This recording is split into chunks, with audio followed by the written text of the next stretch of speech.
우리가 세월이 지나가 보면 볼수록 우리 어른들이 한 말들이 다 맞는 것 같은 느낌을 받게 됩니다. 우리 졸업식 같은 데나 아니면 어떤 모임을 끝날 때쯤 되면 우리가 지금 배운 것이 이게 마지막이 아니고 이제부터 새로운 시작이다, 새로운 출발이다, 이런 식의 이야기를 하는데 우리의 삶에 그 말이 정말 맞는 것 같아요. 우리가 예수를 하나님의 아들, 우리 주님으로 모시고 우리가 하나님 백성으로 교회 안에 구원 안으로 우리가 들어오면 모든 것이 종결되고 다 끝난 것이 아닙니다. 이제부터 시작인 것입니다. 그것이 바로 우리의 구원의 첫 출발이요, 완전한 구원 안에 들어왔지만 그게 구원의 완성이 다 돼서 거기서 다 끝나버리는 것이 아니라, 그래서 이제부터는 이제 구원의 긴 여행, 가다가 도태될 염려는 없지만 그러나 한 걸음 한 걸음 배를 타고 한 걸음 한 걸음 풍랑 위를 헤쳐나가기도 하고, 또 어떨 때는 바람이 많이 불 때, 비가 막 쏟아질 때도 이렇게 어렵지만은 계속 그 주님이 주신 그 구원의 길을 가고 있는 과정, 그게 바로 우리 성도들의 삶이라고 말하는 것입니다. 로마서 5장 4절에 보면 구원이 뭔지를 설명을 잘하고 있어요. 우리의 구원은 미래에 이루어질 하나님의 구원의 완성을 바라보면서 오늘 환난이 있지만 우리가 소망을 가지고 인내하며 살아가는 것이다. 그런데 그것이 우리가 힘든 게 아니라 성령님께서 우리를 도와주시니까 우리가 이것을 다 감당할 수 있다라는 것입니다. 이게 우리 신앙 성도의, 우리가 살아가는 그리스도의 발자취를 따라서 가는 우리 성도들의, 모든 성도들의 공통적인 삶인 것입니다. 그래서 이제 우리가 예수를 믿고 하나님의 자녀가 되고 이제부터는 하나님이 우리를 도와주시고, 우리가 잘못된 길로 갈 때는 주님께서 막아주시고, 또 약간 내가 데미지를 입어도 그게 그렇게 나에게 치명타가 되지 않고, 약간 예를 들어서 예방주사처럼 몸이 그냥 한 2, 3일 감기에 막 열이 난다든지 일 못하든지 이런 아픔 정도지만 이길 수 있는 모든 것들을 주님께서 나에게 주시고, 다시 돌이켜서 오히려 면역력을 갖춰서 더 낫게 하시고, 이런 식으로 주님께서 우리의 길들을 하나하나 이끄시고 보호하시는 것, 그게 우리 성도의 신앙생활인 것 같습니다. 그렇다면 우리의 삶은, 신자의 삶, 성도의 삶은 매일매일 삶 속에서 하나님은 분명히 바른 길을 말씀해 주시고 이 길이 옳은 길이다 라고 말하지만, 하나님께서 우리 귀에다가 직접 내일은 어떻게 하고 뭐뭐 해라라고 글자에 써가지고 이렇게 딱 보여주시는 게 아니에요. 우리는 매일 삶 속에서 수많은 가능성이 있고, 내가 선택을 하고 내가 결정을 하고 거기에 대한 결과를 책임져야 하고, 이런 것들을 우리 스스로가 해나가는 것입니다. 그래서 오늘은 사도행전 16장을 통해서 하나님의 뜻을 우리의 실제 삶에서 확인하는 방법에 대해서, 이게 요즘 나한테 이루어지는 일하고 좀 비슷하기 때문에 제가 오늘 말씀을 나누고자 합니다. 첫 번째로 우리가 먼저 알아야 할 게 있습니다. 먼저 해야 할 것은, 우리가 첫 번째, 사람은 독립적 인격이라고 하는 것을, 자유인격이라는 것을 잊지 말아야 되겠습니다. 이 말은 무슨 말이냐면, 이 지구상에 하나님이 창조한 피조물 중에서 지정의를 가지고 있는 존재는 딱 하나라는 거예요. 지정의가 있다라는 말은 무슨 말이에요? 스스로 판단할 수 있고, 스스로 요거는 요렇게 하면 요게 더 좋고 저게 좋은 건데 라고 머리로 알고 있는 것을, 그럼 내가 요걸 받아들일 건가 말아야 될 건가, 요렇게 하면 내가 좋을까 나쁠까, 요런 것을, 감정을 느낄 수 있다는 게 감정이에요. 세 번째는 내가 판단하고 내가 감정을 느껴서 받아들이고 있는 것을 내가 그럼 실행을 하는 거예요. 이게 지정의라고 하는 기능이 가지고 있는 의미입니다. 결국은 이 지정의가 있는 존재만 독립적으로 누구의 지시를 받아서, 저 하늘에서 리모컨을 가지고 조종하니까 나는 아무 생각도 없이 그냥 움직이면서 돌아다니는 게 아니라 내 스스로 독립적으로 행동하고 판단할 수 있는 존재, 이걸 인격이라고 말하는 거예요. 하나님과 사람 외에는, 물론 천사, 그거는 이제 피조물이니까, 하나님과 육체를 가진 인간 외에는 이 세상에 인격이 없는 것입니다. 여러분, 하나님이 인간을 인격으로 창조하셨다는 걸 잊지 말아야 돼요. 그 말은 무슨 말이냐? 오늘 내 삶 속에서 하나님이 자꾸만 너 오늘 이거 해라, 너 저거 해라, 너 오늘 이렇게 가면 좋겠다, 이렇게 하지 않으신다는 거예요. 하나님은 나에게 모든 것을 다 맡겨주셨어요. 그것에 대해서 도저히 얘가 너무너무 큰 엄청난, 이거는 회복 불가능한 죽음까지 간다, 그럼 하나님 못 가게 막아주시죠.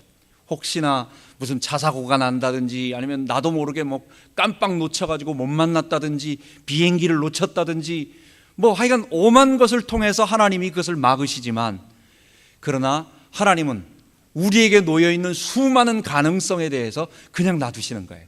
괜찮아, 너 한번 해봐. 내가 너에게 모든 것을 맡길 테니까 너가 이 땅에서 스스로 행동하고 스스로 한번 판단하고 너 해봐. 대신 거기에 대해서 무슨 말이 있는 거예요? 너가 스스로 책임지는 거다, 너 행동에 대해서 책임지는 거다 라고 하는 것을 말하는 것입니다. 이게 인격의 특징인 것입니다. 사람들은 하나님의 직접적인 음성을 듣고, 하나님 오늘 나에게 어떻게 하기를 원하십니까? 내가 무슨 말씀을 대로 살기를 원하십니까? 우리 중국 식당 가면은 밥 먹고 나서 뭐 하나 주잖아요. 그거 뭐 포춘 쿠키라고. 사람들은 하여간 그 속에, 과자 속에 들어있는 것도 한번 읽어보고 그것도 괜히 한번 생각해 본다고. 얼마나 웃겨요. 그거 공장에서 수도 없이 많은 똑같은 여러 종류의 종이를 다 찍은 다음에 과자에다가 기계로 다 집어넣는데, 그게 우연히 어떻게 하다가 내한테 하나 들어와서 그게 오늘 내 운명을 점지하는 것처럼, 사람들은 별것 아닌 그것조차도 진짜 나에게 뭔가를, 미래를 말해줄 것 같이 희망을 걸고 생각하는 이런 어리석은 그 미래에 대한 굉장한 관심이 있어요. 여러분, 우리가 제 교회에 전도사 생활할 때 우리 교회에 학생이 하나 있었습니다. 고등학교를 막 졸업한 아이였는데 정신분열이 있었어요. 참 착한 아이였는데, 이 아이는 너무 착해가지고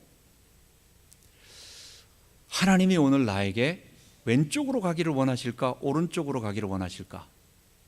학교를 오다가 골목이 두 갈래가 만나면 이쪽으로 가는 것이 하나님의 뜻일까, 저쪽으로 가는 것이 하나님의 뜻일까, 이걸 가지 못하고 서 있어요. 여러분, 하나님의 뜻을 구하고 하나님의 인도를 구하고, 또 정말 하나님이, 정말 우리가 피조물이고 하나님 살아계시다면 그분의 뜻대로 사는 게 당연하지 않겠어요, 우리가?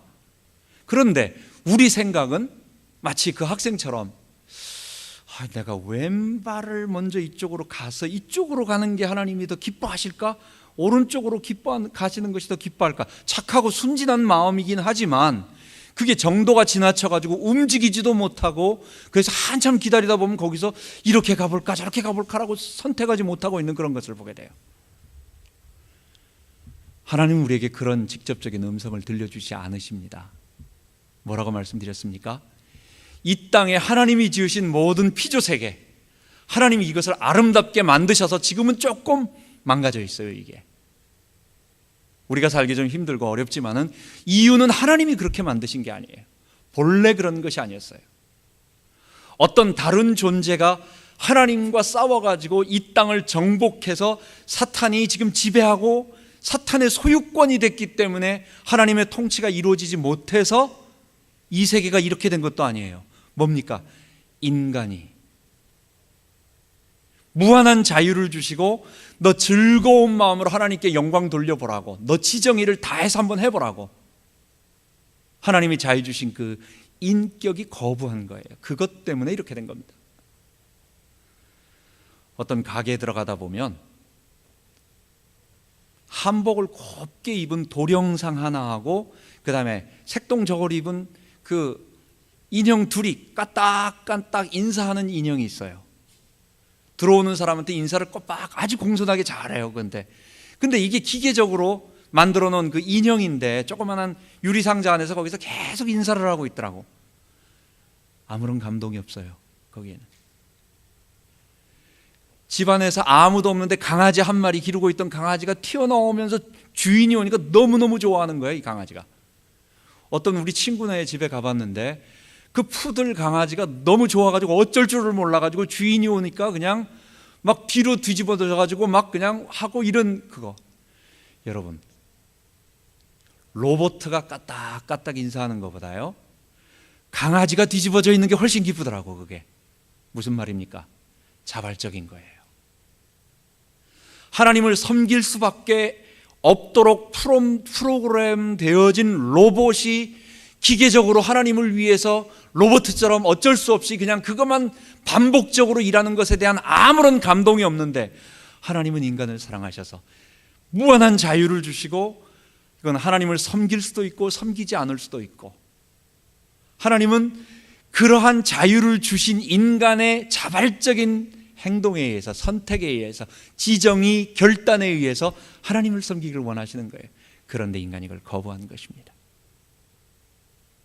하나님은 이 아름다운 피조 세계가 다시 본래의 아름다운 모습으로 돌아오시기를 기다리시고, 그 돌아오는 과정까지를 하나하나 하나님께서 사람을 변화시키되, 그것을 직접적으로 하나님께서 손대가지고 우리 같으면은 보다가 답답하면 야 그만둬 내가 할게 해가지고 그냥 처음부터 끝까지, 아이들이 하다가 뭐 실수하고 뭐 하면 막 답답하면 가만히 있어 내가 할게 이러는데, 하나님은 그것을 그 스스로 다 회복할 수 있도록 기다리시고 참으시고, 그에게 멀리서 조언은 해주시고, 그게 할 수 있도록 뭐는 사다 주셔서 힘은 주실진 모르지만 하나님이 직접 해버리는 그런 건 안 되는 거예요. 그거는 자기가 그 아이가 변화될 수 없기 때문에 하나님은 그렇게 참고 기다려 주시는 것입니다. 그래서 먼저 알아야 될 거, 하나님은 하늘에서 직접적으로 우리들에게 뭔가를 말하지 아니하시고 너 스스로 자발적으로 한번 하나님의 뜻이 무엇인지를 성경에 다 말해놨으니까 그 원리에 따라서 기쁜 마음으로 선택하고 그 다음에 그것을 받아들이고 한번 행동해봐라. 그게 우리 인격에게 주신 하나님의 것이라는 거예요. 날마다 신령한 소리를 하늘에서 듣기를 원하는 사람들, 하나님이 어떨 때는 말씀하여 주실 수 있겠죠. 제가 하나님은 그럴 수 없다 이렇게 감히 말할 수 없습니다. 물론 거의 지금 이 시대에는 99%는 없다라고 확신할 수 있어요. 그러나 제가 그렇게 말하지 않고 하나님은 하늘에서 말씀하시지 않으십니다라고 겸손하게 표현하는 것은, 하나님은 창조주신데 그렇게 하실 수도 있는데, 그런데 내가 그것까지 제한해 버릴까 봐 하시는 거지, 성경의 모든 기록과 역사의 모든 나타난 것은 하나님은 직접 말씀하지 아니하시고 우리 스스로 찾아서 발견하기를 원하신다는 것입니다. 이게 첫 번째 우리의 계속해서 말하는 먼저 알아야 할 것입니다. 그래서 하나님의 뜻을 구하는 일반적인 원리가 있습니다. 첫 번째는 다른 것 우리가 멀리 생각하지 말고, 그럼 많은 가능성 중에서 어떤 일을 해야 될 것인가? 이것이 성경이 말하고 있는 인간 구원의 길과 같은 그 맥락 속에, 진리 속에 있는가를 먼저 확인해야 되겠어요.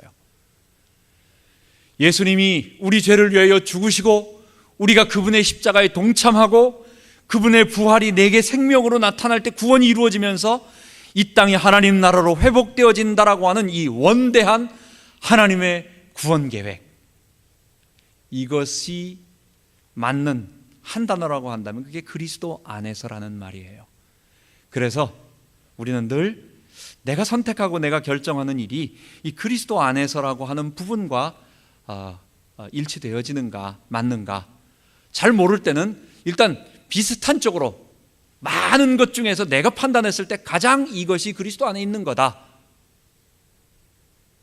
요즘같이 도대체 누구를 찍어야 될지 모를 때는 덜 나쁜 사람, 좋은 사람 둘이 있을 때는 더 좋은 사람, 나쁜 사람 둘이 있을 때는 덜 나쁜 사람, 마찬가지로 수많은 일들 중에서 내가 최선을 다해서 선택했는데 이것도 아닌 것 같고 저것도 아닌 것 같을 때는 덜 아닌 것 같은 거 그리고 분명한 것을 따라서 우리가 하나님의 뜻을 따라서 거기서 선택하고 우리가 한 걸음 한 걸음 걸어가는 거예요. 첫 번째, 그리스도 안에 있는 원리를 잊지 마세요. 두 번째, 좀 더 구체적으로 우리의 삶에서 이것을 행함으로 말미암아 이익이 누구에게 돌아가는가? 내가 이런 일을 했을 때 이것에 대한 직접적인 이득이 나에게 오는가? 아니면 하나님께로 돌아가는가? 아니면 좀 더 구체적으로 우리 사람들인 이웃, 교회에 돌아가는가? 어쨌든 이런 부분으로 우리의 대부분의 결정은 알게 모르게 아닌 것 같은데, 그게 물질이든지 아니면 명예든지 아니면 여러 가지 사람들의 평판이든지 어쨌든 간에 나한테 유리한 쪽으로 행동하게 돼요. 근데 나에게 유리한 쪽으로 판단하고 결정하는 대부분의 것은 그게 자기 주인됨, 내가 주인 돼서 하는 그것임을 알아야 돼요. 그렇기 때문에 우선적으로 안전하고 좀 더 그냥 쉽게 이해하기 쉬울 때는 내가 이렇게 하는 행동은 하나님께 유익이 돌아가는 것인가, 나에게 유익이 오는 것인가 한번 판단하고 하나님 쪽으로, 하나님 나라, 복음, 교회, 이웃 쪽이 그게 우선순위가 될 때, 그게 이제 일반적인 원리에서 우리가 쉽게 하나님의 뜻을 아는 법입니다. 어떨 때는 근데 이렇게 많은 것 중에서 글쎄 하나님의 나라를 위하고 그리스도 안에 있으라고 말하고 성경의 원리에 무슨 나쁜 짓 아니고 성경의 원리 이거에 맞게, 두 번째는 내 이익이 아닌 하나님의 이익에 맞게, 그런데도 혹시나 내가 잘못해가지고 잘못 선택해가지고 하나님의 뜻이 아니고 내가 잘못 선택해가지고 혹시나 딴 길로 가면 어떡하지라고 생각할 수가 있어요. 우린 사람이니까. 그리고 가능성이 너무 많으니까. 여러분 어떡하겠어요? 그럴 때는 우리가 생각할 때 잘못된 판단이라고 생각할 때, 잘못된 판단이 뭘 잘못된 판단이라고 생각하십니까? 우리는 생각할 때 그게 내가 손해보는 걸 잘못된 판단이라고 생각하는 거예요. 여러 가지 결정 중에서 잘못된 판단, 내가 이게 하나님의 뜻인 줄 알고 결정해서 며칠 지나서 그렇게 실행해 봤는데 나한테 손해가 많이 와. 잘못했구나 내가. 이렇게 생각을 많이 하는 거예요. 여러분 근데 짧게 보지 마십시오. 잘못된 판단이라고 하는 것은 우리가 자기 주인됨에 맞춰봐가지고 내게 유익이 안 되고 내게 여러 가지 손해가 오는 것을 내가 선택을 잘못했구나 하는 거지, 요셉이나 다윗이나 모세나 모든 사람들을 한번 보면 그들의 삶에서 그들이 판단했던 것들이 직접적으로는 아브라함은 25년 동안, 이삭은 20년 동안 40에 결혼했는데 또 60에 아이를 낳는 거 보면 20년 동안 응답이 없고, 야곱은 또 거기도 야곱도 한 20년 정도를 갖다 나가서 고생합니다. 요셉 그 집안이 다 그런가 봐요. 요셉도 그러네. 또 저 애굽에 가가지고 17에 꿈꿔가지고 30에 총리 될 때까지 고생합니다. 다윗 한번 보십시오. 모세 한번 보십시오. 모든 사람들 삶 속에 그가 판단하든지 아니면 그가 걸어갔던 길이 고기간에 봤으면 저건 틀림없이 잘못된 선택이고 하나님의 뜻이 아닌 것 같아 보이지만, 여러분 잠깐 내게 손해 온다고 그게 잘못된 판단이 아니에요. 하나님을 신뢰하세요. 우리는 너무 근시안적인 눈, 요거밖에 모르기 때문에 그 근시안적인 그걸로 판단하지 말고, 내가 조금 어떨 때는 내가 혹시나 정말 판단했다고 한다면 하나님이 그것을 통해서 돈은 조금 잃어버려도 정신 건강. 우리 아이가 지난번에 한번 사기를 한번 당했다고 그랬잖아요. 얘가 고생을 많이 했어요. 돈 자기 나름대로 한 몇백 불을 잃어버렸어요. 얼마 전에 자기 회사에서 슈퍼바이저 위쪽에서 자기를 이제 정규로 해가지고 이렇게 승진시켜주고 뭐 해준다고 이러면서 뭘 조사하네. 그래가지고 뭐 쭉 하다가 소셜 번호가 몇이지 해가지고 내가 알고 싶은데 했더니 뭐 하다가 잠깐만, 이거는 내가 전에 이런 경험이 있기 때문에 말을 못 해주겠다는 거예요. 자기한테 직접 온 회사 윗사람인데도 자기가 우리 슈퍼바이저한테 전화해가지고 거기 있는 기록을 갖다가 이렇게 직접 그 사람한테 직접 받아가시라고. 어쩌면 그 조금 잃어버린 것 때문에 얘 평생에 아주 좋은 경험들이 되었다라는 것입니다. 무슨 말이에요? 우리의 인생이 그렇다는 거예요. 하나님이 잠깐은 잃어버릴 수 있지만 한다는 거예요. 자, 일반적인 원리입니다. 그리고 마지막, 하나님을 신뢰하세요. 어떤 상황도 하나님은 나를 망하게, 어렵게, 고통을 주고 이렇게 팔짱 끼고 뒤에 앉아서 보시다가 많은 길 중에서 요거 선택하면 그거 잘 됐다. 내가 원래 2번으로 가라고 했는데 너 3번까지 가서 고생 한번 해봐라. 쌤통이다. 이런 분이 아니세요. 하나님은 나를 사랑하시고 내가 잘 되기를 원하시고 많은 길들을 다 이렇게 소를 고삐를 잡아가지고 앞에서 끌고 가는 게 아니라 뒤에서 슬슬 몰고 가시면서, 걸음은 누가 걸어가는 거예요? 소가 걸어가는 거예요. 근데 누가 인도하는 거예요? 하나님이 인도해 주시는 거예요. 그래서 그 일이 다 하게 하신다는 거, 이게 우리의 삶의 일반적인 원리입니다. 자, 그런데 우리의 삶에 이런 일반적인 일 말고 갑작스럽게 어떤 하나님의 특별한 계획이 있는 때가 있어요. 항상 있는 것은 아닙니다. 저의 삶에도 뭐 손에 꼽을 정도로 한 서너 번 정도, 그건 정말로 큰 일이었어요. 제가 미국에 오기 한 2달 전에 저는 한 2주 전까지만 해도 그런 계획이 없었고 몰랐었어요. 그랬는데 우리 장인어른하고 한번 해외로 해서 한번 해외 선교 같이 한번 해보자. 그래서 중국에 가보려고. 중국에 가서 사역을 한번 해보자. 마침 거기 한국어 선생님도 필요하다니까 조선족 학교 한국어 선생님이 되면서 우리 아이들도 데려가고 이런 것이 어떨까라고 하는, 혹시나 모르니까 그런 생각을, 한국에서 부목사 할 때 우리 장인어른이 장로님으로서 중국 선교 하시니까 한번 따라가 보자 이렇게 생각을 해서 2달 전에 중국 여권을 끊어놨었습니다. 비자까지 받았어요. 뭐 이런 여권을 다시 갱신하고 비자했습니다. 일주일 만에 미국에서 전화 오고, 그 다음에 그 전에 출국하기 2주 전에 미국에서 연락이 오고 갑작스럽게 모든 것이 바뀌면서 그날 우리가 가기로 한 날 오전에 우리 장로님, 우리 장인어른은 중국 심양으로 가시고 나는 그 다음에 대한항공 한신가 바로 이렇게 미국으로 온 것입니다. 이건 큰일이에요. 이런 것들은 만약에 그때 내가 중국으로 갔으면 우리 아이들은 다들 스스사사 그냥 매일 짜장면 먹는 아이들이 됐는지도 몰라요. 이거는 우리에게 있어서 어쩔 수 없는 큰 일이 되는 거예요. 이럴 때는 하나님이 나와 상관없이 여러분들 만나라고 하나님께서 미리 이렇게 갑작스럽게 개입하는 여러 가지 것들이 있는 것입니다. 우리가 이런 것을 놓치지 않고 잘 봐야 될 것입니다. 자, 그렇다고 한다면 오늘 이런 일들이 있을 때 5가지의 하나님이 인도하시는 과정들을 우리 한번 보도록 하겠습니다. 첫 번째 6절부터 7절입니다. 거기에 보면 바울이 복음을, 한 장 뒤로 넘겨보세요. 거기에 사진 있을 것입니다. 바울이 복음을 저렇게 예루살렘으로부터, 맨 아래 예루살렘입니다, 위쪽으로 올라가서 안디옥을 거쳐서 그 다음에 다소라고 하는 지역, 자기 고향, 그 다음에 데베, 이고니온, 비시디아, 안디옥, 그 다음에 이제 여기서 계속 복음을 전하고 있는 거예요.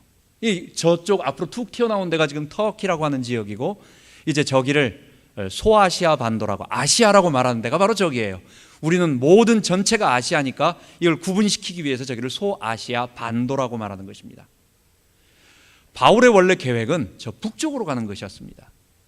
저 북쪽에 비두니아, 본도 이런 쪽으로 가가지고 복음을 전하려고, 아시아의 복음을 전하려고 계속 생각을 하고 가는데 이상하게 자꾸 길이 막히는 거예요. 자꾸 가는 길이 막히고 복음이 안전해지고, 거기는 뭐라고 말하느냐, 성령이 아시아에서 말씀을 전하지 못하게 하시거늘, 이렇게 표현이 되어지는 거예요. 아니, 하나님이 복음 전하지 말라고 막으시는 거 보셨어요? 근데도 바울이 복음을 전하다 보니까 이상하게 자꾸만 이건 하나님이 막으시는 거다, 이쪽으로 가지 말라나 보다 하는 그런 여러 가지 것들이 삶에서 계속 복음을 전하는 일들이 막히는 것입니다. 여러분, 이럴 때 어떻게 해야 되겠습니까? 우리는 내 뜻을 이루려는 사람들이 아니라 하나님의 뜻을 이루려고 하는 사람들입니다. 여러분과 저의 삶은 예수를 주님으로 고백하고 내가 주인이 아니고 예수님이 나의 왕이십니다, 이 말은 나는 그분께 순종하고 그분이 나를 통하여 일을 이루시기를 원합니다 라고 선언하고 굴복하고 살아가는 사람들이에요.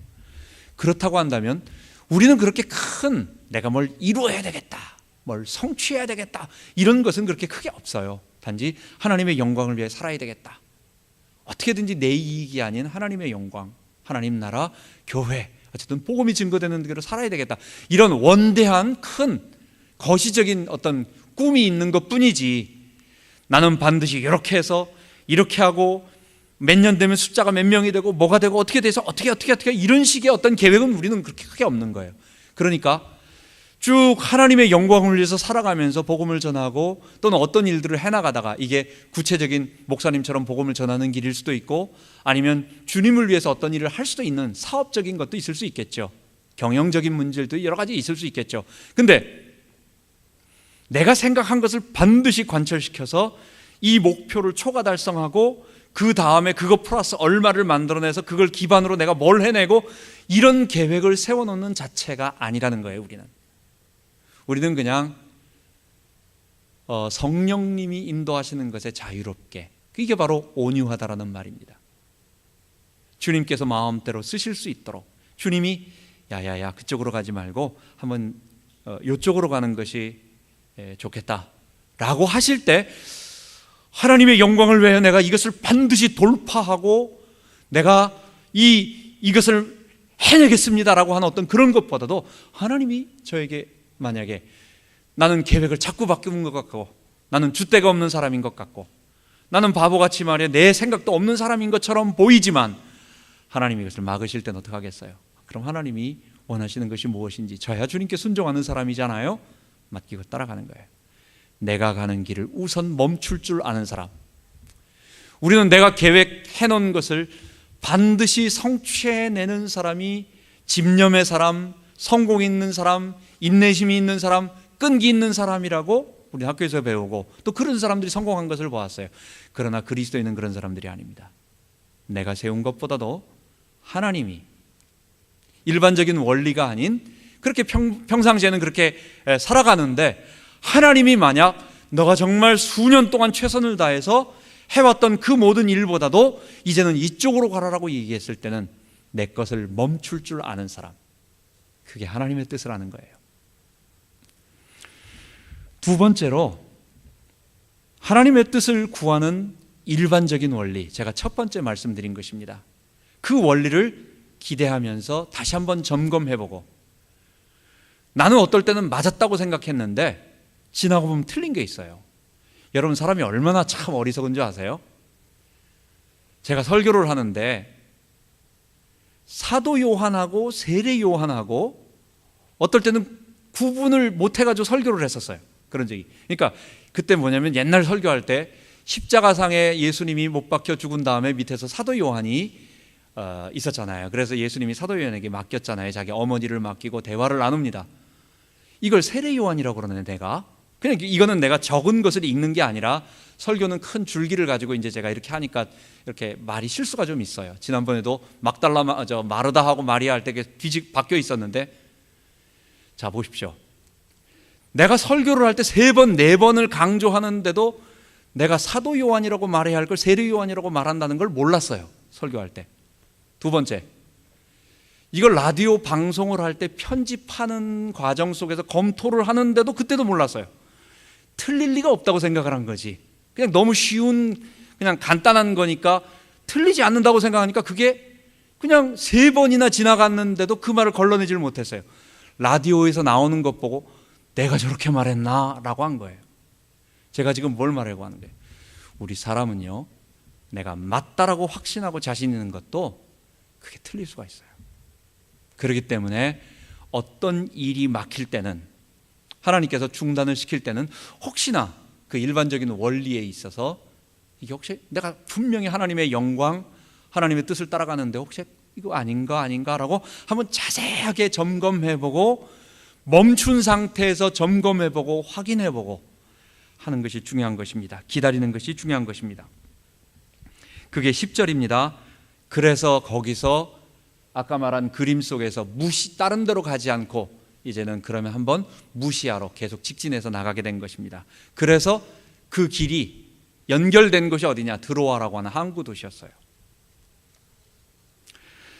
세 번째, 하나님께 직접적인 음성을 구하지 말고 하나님께서 우리에게 하시는 말씀을 주의 깊게 한번 사람이나 사건을 통해서 하시는 말씀을 들어보십시오. 바울이 드로아에서 기다리다가 자기를 점검해 보면서 왜 하나님께서 이 아시아 쪽에 저 북쪽으로 가지 말고 왜 나에게 계속해서 서쪽으로 가게 하시지? 왜 이 길을 따라서 어떻게 하다가 나 항구 도시까지 오게 하셨지? 라고 여러 가지를 생각해 보는 가운데 기도하면서 기도하다 보니까 밤중에 환상을 보게 됩니다. 바울이 항상 이런 환상을 보는 것은 아니었습니다. 지금 이 시점은 굉장히 중요한 시점이에요. 제가 전에도 말했지만 동국대학교 불교학과 어느 교수님께서 강의하시는 것을 제가 듣다가 달마가 동쪽으로 간 까닭은 인도의 승려인 달마 대사가 중국으로 동쪽으로 해서 중국으로 건너가서 간 목적이 뭐냐? 우리는 영화 제목으로만 알잖아요. 달마가 동쪽으로 간 까닭은 뭐 이런 거. 근데 그거는 인도에 있었던 그 승려 달마 스님이 중국으로 가서 중국의 교학 불교가 그냥 책을 보고 공부하는 불교가 참선을 하는 중국다운 불교가 되어버렸고 그게 한국으로 전래되어서 인도 불교와 전혀 다른 한국적 불교, 무슨 중국화된 불교 이것이 만들어졌다. 달마가 동쪽으로 간 까닭이 그거다라는 거예요. 그러면서 또 하는 것이 바울이 서쪽으로 간 까닭은 이러면서 하는 말이 그거예요. 바로 마게도냐라고 하는 지역에서 어떤 사람이 손을 내밀어서 오라고 하는 그 순간 아시아에 머물러 있었던 복음이 최초로 유럽으로 건너가게 됩니다. 유럽으로 건너가면 어떻게 되는 거예요? 유럽 전체 문명이 기독교 문명이 되고 그것이 영국으로 건너가게 되고 영국에서 미국으로 건너가게 되고 그 미국에서 한국과 계속해서 서진을 통해서 전 세계의 복음화가 바울은 단순하게 내가 이 소아시아 지역을 복음화시켜야 되겠다 하지만 하나님은 그것보다 더 큰 계획으로 유럽 전체를 그리고 영국과 미국과 전 세계를 복음화하고자 하시는 그런 계획을 갖고 계셨던 것입니다. 그래서 우리는 하나님의 음성 듣는 법에 대해서 좀 주의를 해야 되겠습니다. 하나님이 꿈속에 바울 너는 지금 어디로 가서 바로 이제 누구를 만나고 그러면 어떻게 될 것이고 루디아 만나고 데살로니가 가서 야손 만나고 고린도 가서 브리스가 만나고 앞으로 이러이러한 일이 몇 날 몇 시 언제에 이루어질 것이고 이런 식으로 말하지 않는 거예요. 하나님은 뭐냐? 꿈속에, 꿈이 아니죠, 환상 속에. 이거는 자는 건 아니면서 또 그렇게 분명히 의식이 있는데 앞에 어떤 그림이 보여지는 것이겠습니다. 어떤 사람이 손짓하는 것을 보면서 그가 하나님이 나를 건너오라고 하시나 보다 이렇게 생각을 하는 것입니다. 여러분 이거 대단히 중요합니다.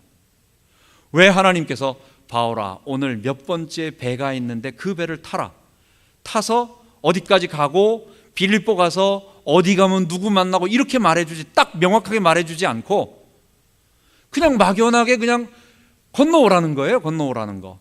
바울이 마지막에 다 건너가서 한참 후에 빌립보에서 루디아를 만나고 나서 그때 비로소 이것 때문에 하나님이 나를 그 무시아 거기서 드로아로 오게 하시고 아시아로 가지 못하게 만들고 그리고 이제 이것 때문이었구나라고 그때 고백하는 거예요. 그 이전까지는 그냥 왜 오라고 하시지? 바울이 그냥 막연하게 따라가는 것입니다. 고넬료 한번 생각해 보세요. 베드로에게 하늘의 보자기 환상이 내려오면서 여러 가지 짐승들을 잡아먹으라고 하는 그런 것이 있습니다. 고넬료에게 가서 세례를 주고 고넬료에게 이런 여러 가지 말보다는 그냥 이런 일이 있을 테니까 해봐라. 그래서 베드로가 그런가 보다 라고 막연하게 생각하고 따라갑니다. 그리고 만납니다. 그리고 그때 가서 고넬료가 자기 앞에 무릎 꿇고 엎드릴 때, 고넬료가 누구예요? 백부장이잖아요. 점령군 백부장입니다. 그 지역을 책임지고 있는 고급 장교입니다. 그렇다고 한다면 지금 피식민지에 있는 조그만한, 그리고 핍박받고 있는 기독교라고 하는 단체의 지도자가 체포될지도 모르는데 그 지역의 아주 고급 장교가 가족들 다 부르니까 놀래고 있는데 그 사람이 자기 앞에 무릎 꿇는 거예요. 그때 뭐라고 말합니까? 이제야 내가 하나님이 왜 나를 여기 보내신 줄 알겠다라고 말하는 거예요. 자, 제가 무슨 말씀을 하고 있느냐?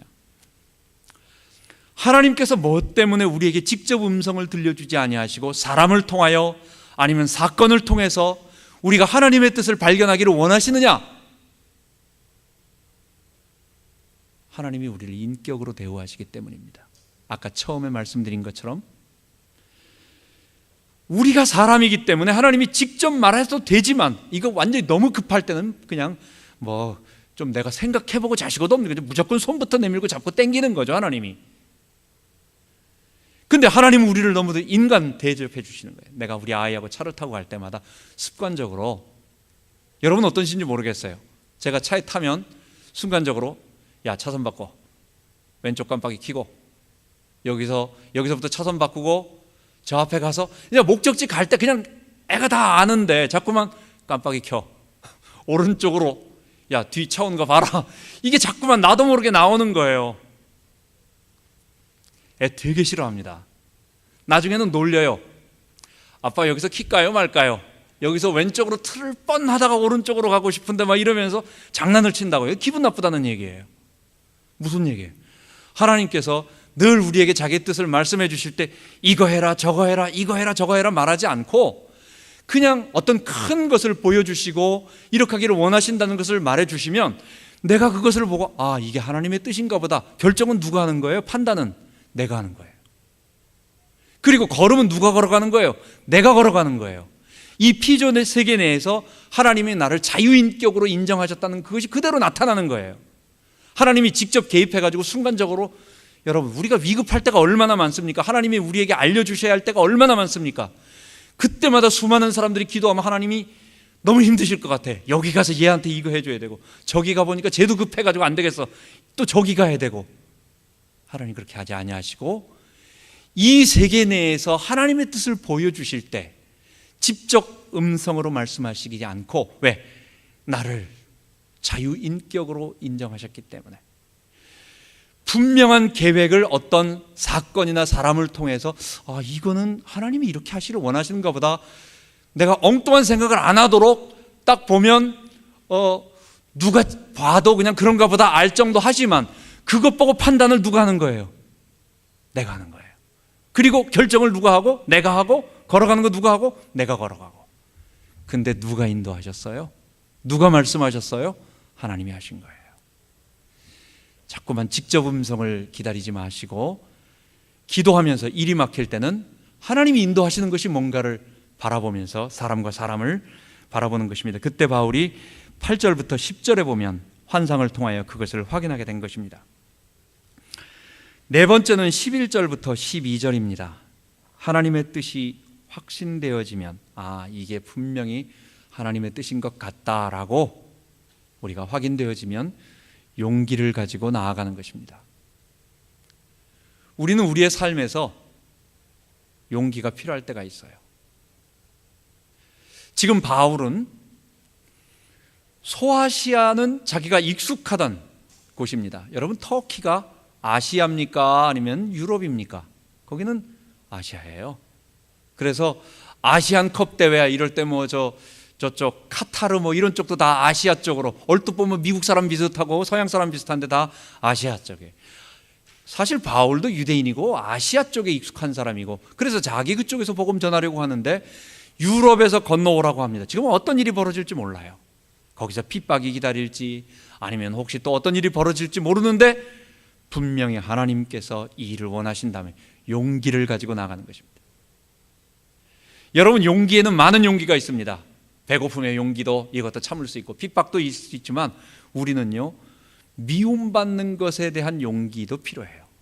미움받아도 괜찮다, 사람들이 날 싫어해도 괜찮다, 사람들이 나를 무시해도 괜찮다. 여러분, 우리는 언제나 사람들에게 칭찬만 듣고 사랑만 받고 싶은 그런 우리의 기본적인 본능이 있어요. 남들이 나를 싫어하는 것 같고 나에게 조금만 이상한 눈짓을 해주는 것 같아도 그게 참 부담스럽고 싫어하는 우리 부담스러워요. 근데도 하나님의 뜻이 이 길이 맞다면, 하나님이 이 길을 원하시는 것 같다면, 그렇다면 사람들로부터 미움받아도 괜찮다라고 하는 그게 용기예요. 그래서 거기에 발을 내딛고 가는 것입니다. 큰 용기를 가지고 한 걸음 한 걸음 뚜벅뚜벅, 그렇다고 도박하는 것처럼 무슨 뭐 올인을 이런 것보다는 이게 하나님의 뜻이라면 한 걸음 한 걸음 그쪽을 향해서 뚜벅뚜벅 걸어가는 것입니다. 바울이 그래서 뒤에 그림을 보면은 저쪽 아시아에서 드로아에서 기다리고 있다가 하나님의 뜻을 발견하고 거기서 마게도냐로 사모드라게, 네아폴리 다 지나가는 과정의 관문들이에요. 그렇게 중요하진 않는데, 그래서 저 위에 조금 흐리게 보이지만 빌립보라고 하는 지역에, 그게 마게도냐 제2의 도시입니다. 수도는 어디냐? 데살로니가입니다. 그리고 거기가 들어가는 첫 관문이었는데 그쪽으로 들어가게 됩니다. 용기를 가지고 바울이 이제 한 걸음 한 걸음 걸어갑니다. 우리의 삶에서도 주님의 뜻이 분명하다면 우리가 걸어가야 되겠습니다. 마지막 5번째, 그때 가서야 알게 된 것입니다. 바울이 한 수일 동안 처음 가자마자 그러면 하나님의 뜻이 무엇인가 느긋하게 우리의 마음속에 어떤 조급하지 않게 그러나 분명하게 하나님의 뜻을 기다리다가 이제는 복음을 전하기 위해서 성 안에 가보니까 기도처 이 회당이 없어요. 유대인 남자 20명이 모여서 모이는 곳이 없으니까 그런 프리슈케라고 하는 기도하는 장소로 가봤습니다. 거기에는 유대인들이 혹시 모여 있고 또 유대교로 와서 유대교에 대해서 관심이 많은, 즉 성경에 관심이 많은 사람들, 그럼 바울이 그것을 통해서 복음을 전하려고 하니까. 근데 그 강가 쪽에 사람들이 모여 앉아 있는데, 여자들이 앉아 있는데 혹시나 해서 그들에게 복음을 전하는데 수많은 사람 중에서 딱 한 사람, 루디아라고 하는 여자가, 난생 처음 본 바울, 난생 처음 들은 복음, 예수님이 십자가에서 못 박혀 죽으시고 부활하시고 우리의 주님이 되신다라고 하는 이 구원의 진리를 전하는데도 이게 주께서 마음의 문을 여시는 거예요. 루디아가 내가 이제부터 예수를 믿어야 되겠다라고 막 그런 게 아니라 그냥 마음 문이 저절로 열리면서 그 말이 믿어지는 거예요. 여러분들 하나님을 믿을 때 어떤 일이 벌어지셨습니까? 저도 제가 예수님을 영접할 때 그때가 잊어지지가 않아요. 제가 충현교회 갔을 때 중등부 수련회, 수많은 수련회 중에서 여름 성경학교, 겨울 수련회 안 합니까? 매일 가서 우리는 한 거예요. 그때마다 내가 이번 수련회 때는 꼭 하나님의 은혜를 받아야지 이런 생각하고 갑니까? 그런 거 없어요. 가라니까 가는 거죠. 재밌는 야외 활동하니까 해서 연극해가지고 상 주니까 가는 거지 무슨 거기서 은혜 받겠다고 가는 게 어디 있습니까? 근데 어려서부터 수많이 있었던 성경학교 수련회, 그때도 똑같은 마음으로 중학교 2학년 때 갔는데 그때는요 하나님 말씀이 들리기 시작하는 거예요. 이거는요 내가 은혜 받으러 간 게 아니라 주께서 마음을 여시는 거예요. 주께서 우리의 마음을 열어주셔서 그 전해주시는 말씀들이 하나하나 들려오게 만드시고, 그래서 그 예수님, 바울이 전하는 예수의 메시지를 듣기를 원하고 받아들이기를 원하고, 다른 사람도 다 좋지 그래요 참 특이하네 이럴 수는 있지만 바울의 말을 활짝 열고 그 다음부터 어떤 일이 벌어진 것입니까? 루디아의 집에서 유럽 최초의 교회가 세워진 것입니다. 그 루디아라고 하는 한 회심자, 예수님을 영접하고 그럼 우리 집에 들어와서 우리 사람들, 우리 가족들 다 예수 믿게 만들고, 진짜 예수 믿으면 어떻게 되겠어요? 나만 예수 믿고 하나님 백성 되지 이런 생각 안 들어요. 내 가족들, 내 자녀들, 우리 모두 다 돼야 되겠습니다 라는 생각이 안 들겠어요? 그래서 가족 전부가 또 그와 연결된 사람들 다 예수 믿게 만들고, 그럼 이 집에서 계속해서 하나님 말씀 전해주세요. 그리고 이 말씀이 온 땅에 퍼지게 해주세요. 그래서 유럽의 교회가 세워지게 된 것입니다. 여러분, 말씀을 정리할까 합니다. 우리의 삶에서 항상 일이 잘 풀릴 때가 있고, 평상시에 우리가 항상 막히는 것도 아니고 또 항상 잘 풀리는 것도 아니에요. 우리는 평범하게 그냥 살아갑니다. 그런데 어떨 때 우리에게 길이 막힐 때가 있어요. 하나님이 우리에게 사인해 주실 때가 있어요. 우리는 지정의를 가지고 우리가 기쁜 마음으로 따라가지만 하나님이 우리의 길들을 갖다가 멈추실 때, 막으실 때는 그때 한번 하나님의 큰 계획을 발견하는 우리가 되기를 바랍니다. 하나님이 우리를 멈추실 때 신앙생활은 자기 주인됨을 빨리 포기하는 것입니다. 내 것을 관철시켜야지 하지 말고 하나님의 뜻이 무엇일까 한번 중심으로 확인해보는 우리가 되어야 되겠습니다. 모든 문이 막힐 때는 하나님의 계획이 있음을 알고 기대하고, 그리고 세 번째는 하나님의 뜻은 무엇입니까? 그리스도의 복음이 온 땅에 증거되는 것입니다. 이 말은 저 사람에게만 전하라는 얘기가 아니라 내가 그 하나님의 백성이 되고 그 하나님의 축복을 먼저 누리고 나와 똑같이 이 하나님 백성됨을 축복을 체험하는 이 일에 다른 사람도 동참하도록 만들게 하는 것, 그것입니다. 하나님께서 항상 귀 속에 맨날 이런 바울에게 이런 말씀을 하시는 게 아니에요. 지금 이게 언제 이루어진 일입니까? 하나님의 구원사역, 하나님의 나라가 확장되어져 가는 과정 가운데 하나님께서 원하시는 일을 이루어 가시기 위해서 하신 것입니다. 우리의 삶에서도 여러분, 우리가 늘 하나님의 뜻을 구하고 정말 하나님의 영광을 위하여, 그리고 좀 더 하나님의 그 영광을 위한 구체적인 일을, 어떤 일을 행동하려고 계속 그쪽으로 나아가기 시작하면 우리가 하나님의 구체적인 뜻을 발견하고 그대로 순종할 줄 믿습니다. 하나님의 뜻을 발견하는 우리 모두 되기 바랍니다. 기도하겠습니다. 하나님 아버지, 우리가 삶에서 하나님의 뜻을 날마다 구하면서 그 하나님의 뜻을 그대로 체험하기를 원합니다. 우리는 갈수록 우리의 어떠한 계획이나 목적 달성, 어떤 목표 성취라는 것보다는 점점 하나님의 뜻이 무엇인지를 편안하게 우리가 순종하기를 원하는 사람들이 되어가는 것 같습니다. 아버지 하나님, 예수의 주되심 앞에 굴복하고, 그리고 우리의 실제 삶에서 우리 성도들 한 사람 한 사람들이 우리가 하고 있는 일 속에서 하나님의 계획에 하나님의 뜻을 발견하고 그대로 순종하는 모든 성도 되게 하여 주옵소서. 감사드리며 우리 주 예수 그리스도 이름으로 기도합니다. 아멘.